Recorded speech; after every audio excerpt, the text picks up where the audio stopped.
Hello बच्चों, आज की इस वीडियो में हम करने वाले हैं वर्ड एनालॉजी के कुछ ऐसे इंपॉर्टेंट क्वेश्चन जो कि प्रीवियस ईयर में पूछे गए हैं। ठीक है, तो स्टार्ट करते हैं अपनी इस वीडियो को।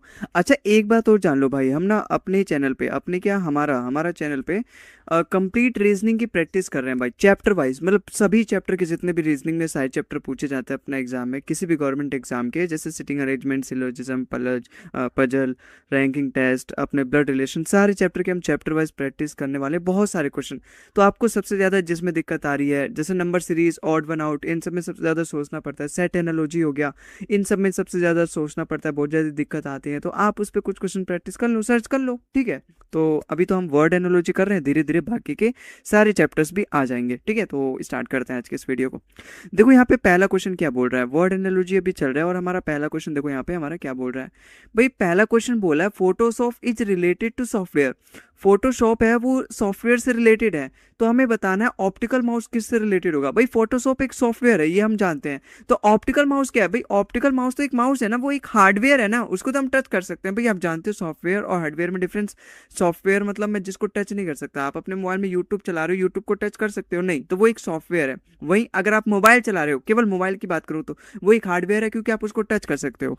उसी तरीके से अपना फोटोशॉप तो सॉफ्टवेयर है, उसके अंदर चल रहा है, कंप्यूटर के अंदर। लेकिन ऑप्टिकल माउस को तो आप छू के उसको यूज कर रहे हो, तो वो एक क्या है? हार्डवेयर है। ऑप्शन नंबर 20 का बिल्कुल करेक्ट आंसर होगा। ठीक है, ये तो खैर 95% बच्चे कर ही लेंगे। ठीक है। अच्छा यहाँ देखो, टेम्पल का रिलेशन दे रखा है वर्शिप से। भाई टेम्पल में हम पूजा करने जाते हैं, वही तो यहाँ पे दे रखा है।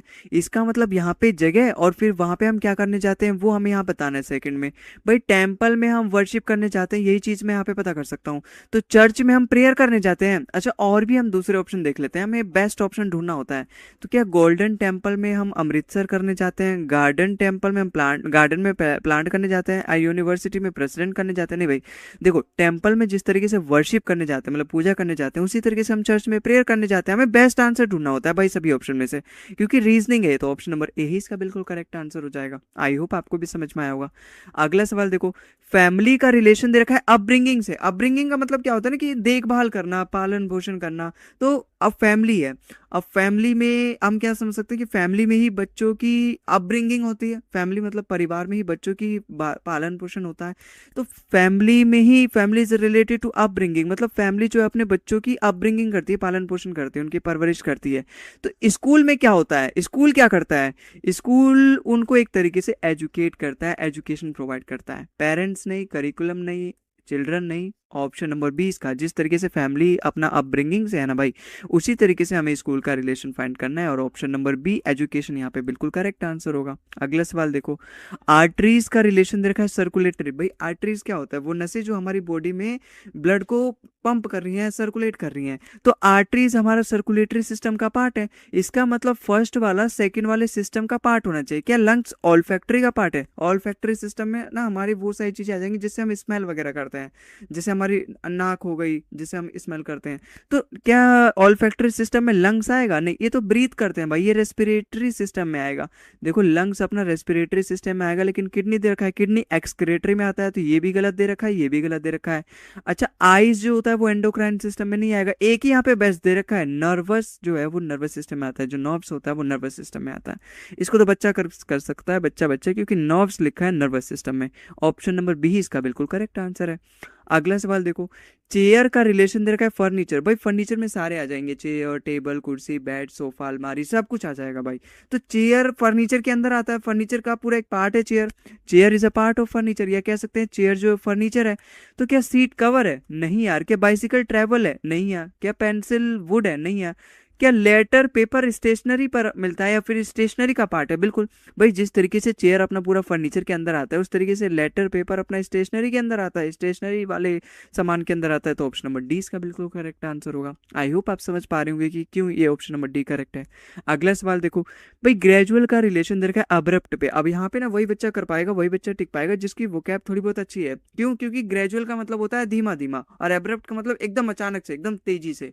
तो यहाँ पे धीमा धीमा, एकदम धीरे धीरे, स्लोली स्लोली, और यहाँ पे एकदम तेज, मतलब दोनों एक दूसरे की क्या एंटो है। दोनों एक दूसरे के एंटोनियम्स हैं। फैक्चुअल, यहाँ पर भी मुझे इसका एंटोनियम ढूंढना पड़ेगा क्योंकि इन दोनों में रिलेशन जो आया वो एंटोनियम्स का है, तो यहाँ पर इन दोनों में भी रिलेशन जो आना चाहिए वो भी एंटोनियम्स का आना चाहिए। अब फैक्चुअल का मतलब तो होता है कि सारी चीजें फैक्ट है, सच है, मतलब हो रखी है वो सारी चीजें कि यूनिवर्सल ट्रूथ है एक तरीके से। फैक्चुअल मतलब सारी सच्ची बातें हैं। अब बोनाफाइड मतलब तो होता ही नहीं है। बोनाफाइड मतलब आप देखो देखो यहाँ पे क्या है, एंटोनियम्स है, हमें ना यहाँ पर भी इसका एंटोनियम मतलब एक ऐसा वर्ड जिसका मतलब हो कि सच्ची बातें ना हो, क्योंकि फैक्चुअल मतलब होता है सारी सच्ची बातें, और यहाँ पे सच्ची बातें ना हो हमें उसका मतलब चाहिए। बोनाफाइड मतलब होता है जेन्युइन बातें जो एकदम ठीक ठाक है, सही बातें हैं।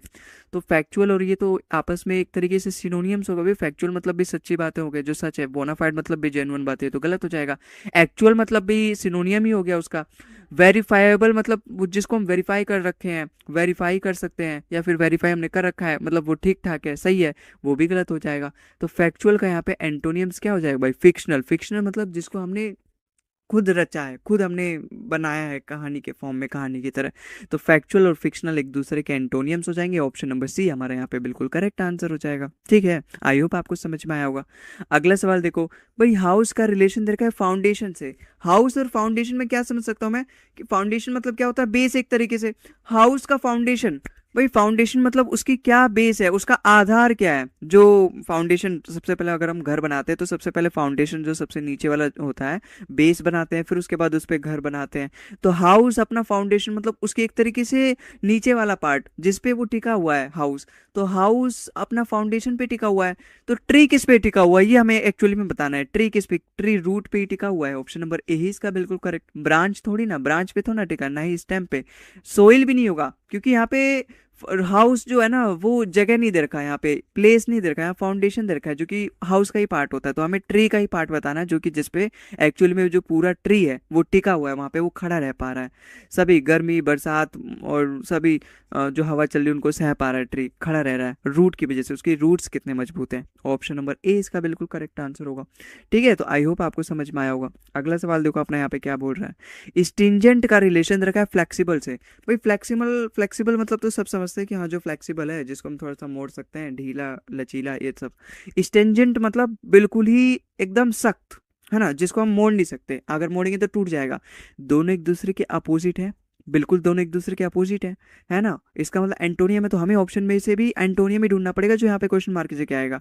एंग्सियस मतलब होता है परेशान, मैं बिल्कुल परेशान हूँ भाई, दिमाग खराब हो रखा है। और डिप्रेस्ड मतलब भी मैं बिल्कुल परेशान हूँ किसी बात को लेकर। तो ये दोनों तो एक दूसरे की सिनोनियम, मुझे तो एंटोनियम चाहिए ना। स्टेंजेंट मतलब एकदम सख्त, फ्लेक्सिबल मतलब लचीला, तो यहाँ पर तो होना चाहिए एंटोनियम्स। रिस्पॉन्सिव और पैशनेट, रिस्पॉन्सिव मतलब मैं बिल्कुल रिस्पॉन्सिव हूँ किसी भी चीज़ को लेकर, अगर कोई भी चीज़ मेरा सपोज खराब हो गया तो मैं उसको तुरंत रिस्पॉन्स करूंगा, तुरंत उसको ठीक करूंगा।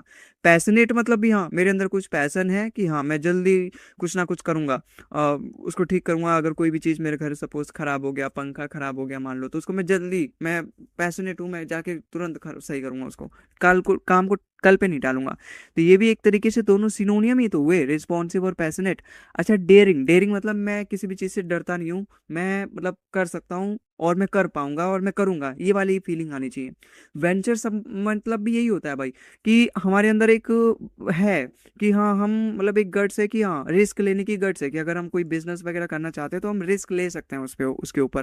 तो वेंचर सम और डेयरिंग मतलब हाँ कि मैं कुछ कर सकता हूँ, वेंचर सम मतलब कि हाँ मैं कर सकता हूँ, मेरे को कोई नहीं रोकने वाला, रिस्क ले सकता हूँ मैं। दोनों कहीं ना कहीं एक दूसरे की सिनोनियम है, इसलिए ये भी गलत हो जाएगा। अच्छा ऑथोरिटेरियन, ऑथोरिटेरियन मतलब मैं ऑथराइज्ड हूँ, मैं ना मतलब अगर मैं कुछ भी काम करता हूँ ना, जैसे सरकार है वो कुछ भी काम करती है, तो खैर आजकल वो जवाब तो दे नहीं रही है जो भी अगर लोग पूछ रहे हैं तो। लेकिन ऑथोरिटेरियन का मतलब क्या होता है कि अगर आप कुछ भी काम कर रहे हो ना तो आप ऑथराइज्ड हो, आप ऑथराइज्ड पर्सन, आपको जवाब देना पड़ेगा, जवाबदेही होना पड़ेगा आपको।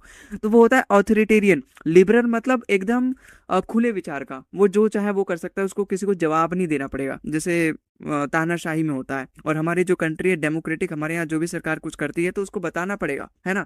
वो कोई सा भी स्कीम लेकर आ रही है तो उसे बताना पड़ेगा, वो कुछ भी कर रही है तो उसको बताना पड़ेगा, तो जो उसको बताना पड़ेगा तभी वहां पे डेमोक्रेटिक एक तरीके से वहां पे होगा। तो अथॉरिटेरियन मतलब बताना पड़ेगा, आप जवाबदेही हो। लिबरल मतलब आप कुछ भी कर सकते हो। ठीक है, तो यहाँ पे ऑप्शन नंबर डी इसका बिल्कुल करेक्ट होगा क्योंकि यहाँ पे जवाब देना पड़ रहा है। यहाँ पे आप बिल्कुल खुले विचार के हो, आप जो चाहो वो कर सकते हो, एक दूसरे के अपोजिट है यहाँ, जिस तरीके से हमारे यहाँ पे क्वेश्चन में अपोजिट बोल रखा है। स्टिंजेंट और फ्लेक्सिबल में। ठीक है, तो आई होप आपको समझ में आया होगा। हर एक ऑप्शन आपको एक्सप्लेन करूंगा अच्छे से, ताकि अगर फिर आगे भी कहीं ऐसा क्वेश्चन आ जाए ना तो आप उसको कर पाओ। अगला सवाल देखो, एडवोकेट का रिलेशन दे रखा है क्लाइंट से। भाई एडवोकेट अपने मतलब एडवोकेट जो कस्टमर होते हैं एडवोकेट के, वो क्लाइंट बोलते हैं उन्हें, है ना, बिल्कुल क्लाइंट ही बोलते हैं। तो डॉक्टर के कस्टमर को क्या बोलते हैं? नर्स बोलते हैं? नहीं। डिजीज बोलते हैं? नहीं। ट्रीटमेंट नहीं बोलते भाई, पेशेंट बोलते हैं। ऑप्शन नंबर ए ही इसका बिल्कुल करेक्ट आंसर हो जाएगा। ठीक है, आई होप आपको समझ में आया होगा। अच्छा, फोबिया, फोबिया मतलब आप तो जानते हो ना, फोबिया मतलब किसी भी चीज़ का डर, चाहे वो ऊंचाई से हो, पानी से हो, कुत्ते से हो, किसी भी चीज़ का डर। और फियर मतलब भी डर होता है। दोनों एक ही मतलब है, दोनों का मतलब, फोबिया का मतलब ही फियर होता है। इसका मतलब एक दूसरे की क्या है, सिनोनियम्स है। इसका मतलब मुझे यहाँ पे क्वेश्चन मार्क की जगह जो भी फाइंड करना है उसका मतलब भी सिनोनियम्स होना चाहिए, वो आपस में सिनोनियम होना चाहिए। भाई कफ एक इन्फेक्शन होता है मैं जानता हूँ, लेकिन कफ का सिनोनियम बताओ ना भाई, दूसरा मीनिंग, दूसरा वर्ड दो जिसका मतलब भी कफ से रिलेटेड हो। अच्छा, डेंगू से, मॉस्किटो से डेंगू हो जाता है, ये चीज यहाँ पे बता रखी है डेंगू, और यहाँ पर भी कुछ ऐसे बताओ जिसका मतलब डेंगू हो। गलत। डिसलेक्सिया और डिसेबिलिटी, वे डिसलेक्सिया एक डिसेबिलिटी होती है, ये बात मुझे पता है, लेकिन कुछ ऐसी चीज बताओ ना जिसका मतलब डिसलेक्सिया से रिलेटेड हो या फिर डिसेबिलिटी, दोनों एक दूसरे की सिनोनियम है। गलत है भाई, उसके बारे में बता रखा है कि वो डिसेबिलिटी होता है। अमनेसिया मतलब फॉरगेटिंग होता है। अमनेसिया मतलब एक ऐसी बीमारी जिसमें हम बहुत जल्दी भूल जाते हैं किसी भी चीज को, जैसे आपने सैयारा मूवी में देखा था, वो लड़की भूल जाती है कुछ भी, तो अमनेसिया नाम की बीमारी थी उसे। तो वैसे ही फॉरगेटिंग, अमनेसिया मतलब क्या होता है? फॉरगेटिंग। ऑप्शन नंबर ए ही इसका बिल्कुल करेक्ट होगा। मतलब जिस तरीके से फोबिया का मतलब फियर होता है, उसी तरीके से अमनेसिया का मतलब क्या होता है? फॉरगेटिंग होता है। ठीक है, आई होप आपको समझ में आया होगा। और आज के इस वीडियो में बस इतना ही। बाकी अपना फीडबैक जरूर दें। आपको वीडियो पसंद आया तो भाई वीडियो को लाइक करें, चैनल को सब्सक्राइब करें, और मिलते हैं हम अगली वीडियो में किसी और नए टॉपिक के साथ। बाकी आपको जिस भी चैप्टर में डाउट है ना भाई, चैप्टर का सर्च करके और तुरंत उसका लाभ उठाएं, तुरंत उसका फायदा उठाएं। ठीक है, प्रैक्टिस करना, यही तो 6 साल 6 महीने है जिसमें हमें मेहनत करना है, उसके बाद तो फिर जिंदगी में ऐश करना है। ठीक है, तो कर लो, इसमें क्यों ढील दिया जाए, 100% अपना दिया जाए। ठीक है, तो मिलते हैं अगली वीडियो में, तब तक के लिए जय हिंद, जय भारत।